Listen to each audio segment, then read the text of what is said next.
Kamusta? Mabuti!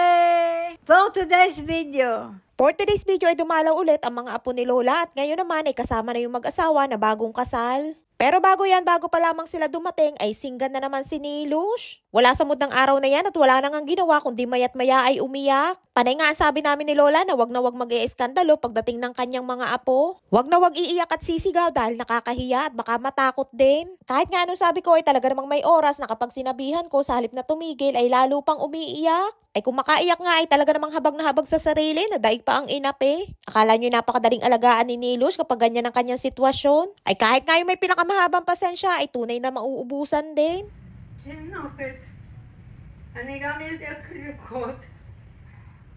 Ay nga't pati si Lola kagalitan kay Nili ay napaiyak na. Ikinuha ko nga ng tubig at parang sasamain ng pakiramdam dahil kay Nilush. Habang ang pinagsasabihan at pinapagalitan si Nili ay tahimik lamang ito. Nung bago pa nga lamang ako dito kapag sumisigaw at umiiyak si Nili ay tinatawag ako ni Lola at ang sabi ibangon ko daw siya at pupuntahan niya si Nili. At kahit nga sabihin ko na wag nang bumangon ay nagpupumilit si Lola. At kapag naibangon ko si Lola at napuntahan niya si Nili ay gigil na gigil si Lola kay Nili at gusto niyang masabunutan. Pero kahit ano namang galit ni Lola kay Nili ay hindi niya kayang saktan si Nili. Mahirap ang sitwasyon ni Nili at kahit nga siya ay nahihirapan din sa kanyang kondisyon. Kaya naman kapag gumagaling at bumabalik si Nili sa maayos na pag-iisip ay parang pagod na pagod siya. Dahil sa hirap din ang kanyang pinagdaanan sa kanyang kondisyon. Ayan ba namang may araw na hindi natutulog, may araw na balisa at mayroong araw na maghapon at magdamag na umiiyak at sumisigaw lamang. Ay nga't pagkatapos namin pagsabihan ni Lola ay waepek at nabanat na naman. Nililibang nga ni Lola at ang sabi kay Nili ay ang ganda ng palabas sa TV ay sa halip na matuwa ay bumanat na naman ang iyak. Sabi ko nga kay Nili dyan ay huwag siyang iiyak pagdating ng bisita at kapag umiyak siya ay hindi siya bibigyan ng ice cream.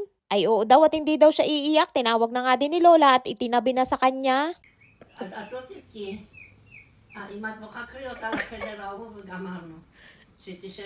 Ay natatawa na nga lamang ako din kay Nilush at kasasabi nga lamang na wag iiyak ay bumanat na naman ang iyak. Ay pigil na pigil nga sa pag-iyak at sabi ni Lola ay kapag hindi tumigil ay dalhin ko daw sa kwarto at doon na lamang si Nilush. Kahit nga ganan si Nili ay mahal na mahal yan ni Lola at ganun din naman si Nili kay Lola. Ay nga't dumating na ang mga apo ni Lola at kasama na si Alona ang ina ng mga bata. Pagpasok pa nga lamang niya ay kinamusta niya ako at niyakap. Si Alona ay isang Russian, asawa ni Ilad, apo ni Lola sa kanyang anak na lalaki na si Ilan. Kasama din nga nila ang mag-asawa na bagong kasal at yung lalaki ay bunsong kapatid ni Ilad. Pagpasok nila ay tanging si Alona lamang ang lumapit kay Nili, kinamusta niya ito at binigyan ng kanyang pasalubong na ice cream. Bago siya lumapit kay Lola ay si Nili muna ang kanyang inuna. At pati ako ay binigyan niya din ng ice cream, masabi ko ngay wag na ako ay kuhanin ko daw at para talaga daw yun sa akin.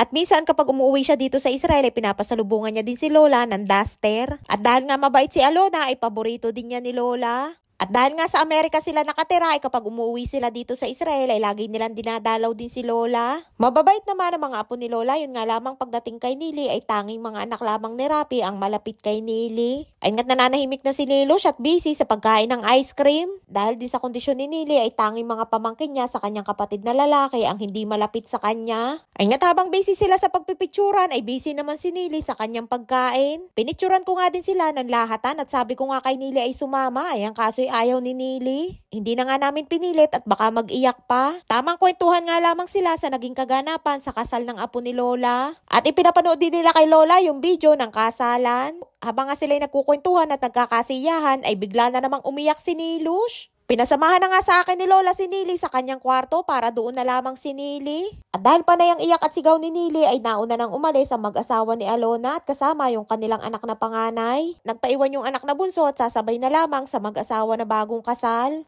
Inilipat ko na nga din si Lola sa kanyang kwarto at dyan na lamang sila nagkwentuhan. Habang si Nili naman ay nasa kanyang kwarto, may mga oras na sumisigaw at umiiyak pa din. Ay nga't paglabas ng kanyang kwarto ay bit-bit yung kanyang best at nagpalit ng kulay itim. Akala ko nga ay matatahimik na, abay bumanat na naman ang iyak. Mayroon daw nasaksak sa kanya, ay ganan nga si Nili kapag wala sa mood. Pabigla-bigla na lamang ang kanyang pag-iyak at pagsigaw. At kung kailan pa nga na may bisita ay saka pa nabanat. Ay nga't tinawag ni Lola at pinapunta sa kanyang kwarto at bibigyan ng chocolate. Pinabuksan na nga ni Lola sa akin yung pinabili niyang chocolate na para sa mga bata.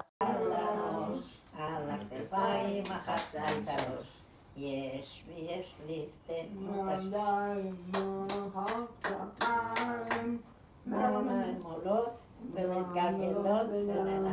Kol akabot Nilush.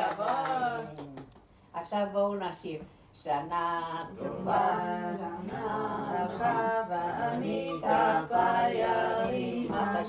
sana tumawag. Ay nga't si Nilo siya parang alamang bata pagkatapos bigyan ng chocolate ay pinakanta ni Lola. Pinasamahan na nga sa akin ni Lola dyan sa salas dahil ayaw tigilan na kainin yung chocolate. Nakailang balik nga din yan sa kwarto ni Lola para kumuha ng chocolate at kapag hindi binigyan ay nag-iiyak. Paalis na nga sila dyan at hinihintay lamang nila si Mor na matapos na makipagkwentuhan kay Lola.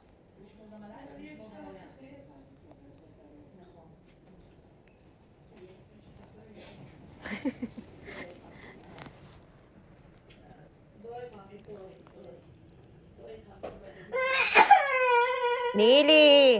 Nili! Ay natatakot kay Nili at natawa pa nga ako at nang biglang palapit si Nili ay nagbalikan sa kwarto ni Lola.